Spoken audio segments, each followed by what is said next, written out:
का एक्शन क्या हो सकता है? अभी तक तो वो आपके अगेंस्ट ही रहे। नहीं, हमारे अगेंस्ट कहाँ कोई रहा है।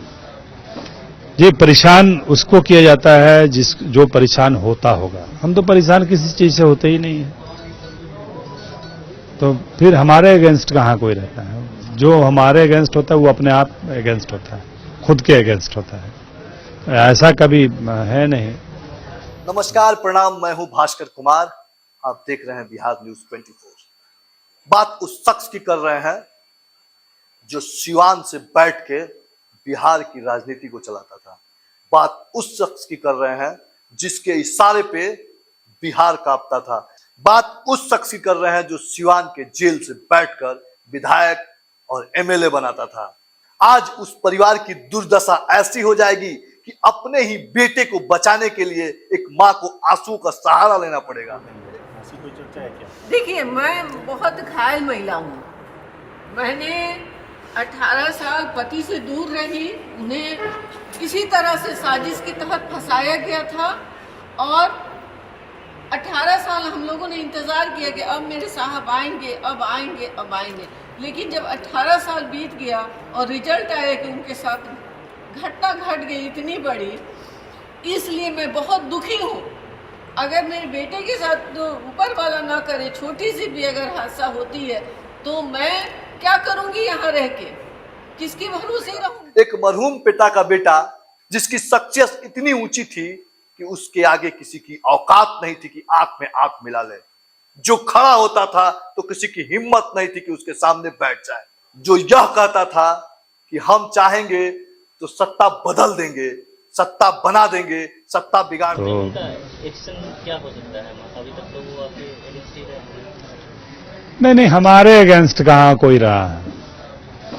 ये परेशान उसको किया जाता है जो परेशान होता होगा। हम तो परेशान किसी चीज से होते ही नहीं है,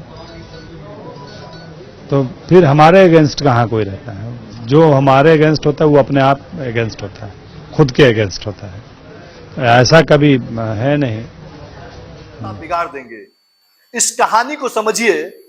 हम बात मरहूम शहाबुद्दीन के बेटे ओसामा की कर रहे हैं। उस ओसामा की जिसके ऊपर मोतिहारी में दर्ज एफआईआर में यह दावा किया गया है कि अपने ही बहन के यहाँ, जहां उनकी बहन की संबंध है, वहां 1 करोड़ का रंगदारी और जानलेवा हमला किए हैं। वैसे तो यह दावा है, सच्चाई क्या है ये तो कानून पता करेगी, लेकिन ओसामा की मां और मरहूम शहाबुद्दीन की पत्नी यह दावा कर रही है कि यह सरासर झूठ है और मेरा बेटा उस दिन मोतिहारी में नहीं बल्कि दिल्ली में था। उस मां के दर्द को समझिए जो रो रो के यह बता रही हो कि मेरे बेटे को फंसाने की साजिश रची जा रही है। याद कीजिए वो दौर जब किसी की इतनी हैसियत नहीं थी कि शहाबुद्दीन के ऊपर आंख उठा दे। आज उस शहाबुद्दीन के बेटे को किसी राजनीतिक साजिश के तहत फंसाने की कोशिश तो नहीं की जा रही है। यह हम नहीं कह रहे हैं, यह मरहूम शहाबुद्दीन की पत्नी हिना साहब कह रही है। एक माँ की अपील को लोग स्वीकार करें और दुआएं करें कि मेरा बेटा सही सलामत निर्दोष साबित हो जाए, ताकि वो हमारा बेटा आए और अपने सिवान जिला का सेवा करे। क्या ऐसी बात आई है कि शहाबुद्दीन का यह बेटा पिछले दिनों भी बहुत सुर्खियों में आया था और यह पहला आरोप नहीं है जो शहाबुद्दीन के बेटे के ऊपर लगा हो।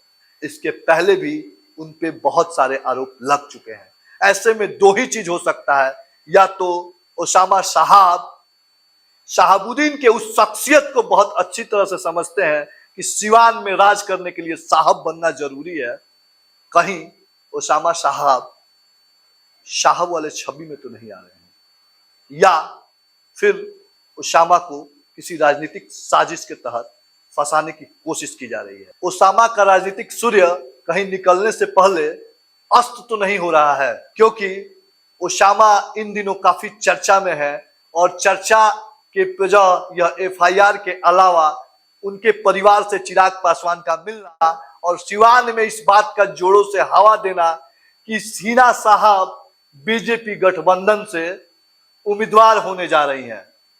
इस बातों में कितनी सच्चाई है ये तो आने वाला वक्त। आज ये सिर्फ उस व्यक्तिगत संबंध को निभाने के लिए मैं यहाँ पर आया हूँ। मैंने कहा था कि मैं आऊँगा, इस बीच में नहीं आना हो पाया, तो सिर्फ मैं उस वजह से आज यहाँ पर। भाई हर मुलाकात के राजनीतिक परिप्रेक्ष्य नहीं होते। यहाँ पर मैं घर का सदस्य बनकर आया हूँ, पुराने संबंध हैं इस परिवार से, सिर्फ उस नाते आया हूँ। हर मुलाकात को राजनीतिक परिप्रेक्ष्य से देखने की जरूरत नहीं। सिवान के यूथ आइकन बने ओसामा साहब क्या कानूनी पचड़े से बाहर निकलते हैं या फिर कानून के शिकंजे में फंसते जाएंगे? आप अपना सुझाव हमें कमेंट बॉक्स में जरूर दीजिएगा। धन्यवाद।